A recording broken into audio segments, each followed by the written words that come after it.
ब्राह्मण समाज को साथ लेके चलने की एक अपने मन में ध्यान में आया। तो उसी भाव को ध्यान में आया कि ब्राह्मण साथ में क्यों जुड़े, या सिर्फ अंबर स्वामी का भाषण सुनने आए या अमित जी का भाषण सुनने नहीं आए। ध्यान करें कि एक दूसरे के लोगों के कैसे एक दूसरे से जुड़ सकते हैं। जुड़ने के लिए सबसे बड़ा महत्वता मेरे को लगा बिजनेस सबसे इंपॉर्टेंट है। जेब में पैसा होगा तो आदमी कहीं भी आएगा, जेब में पैसा नहीं होगा तो कहीं नहीं आएगा। तो एक प्रयास था, एक ऐसा प्लेटफॉर्म कम से कम मान लीजिए भी करते हैं, सबके प्रयासों से हम एक दूसरे की मदद करें और आगे बढ़े, ये हमारा एक उद्देश्य कहीं ना कहीं है।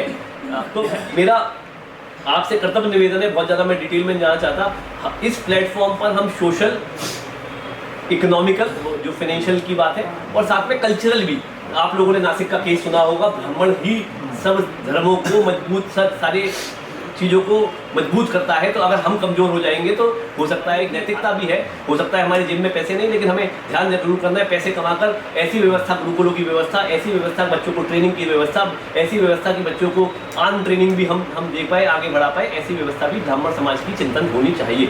ये 3 चीज़ों पर इस कड़ी पर मैं बात करेंगे और कह के मैं अपनी वाणी को विराम दूंगा। बहुत बहुत धन्यवाद।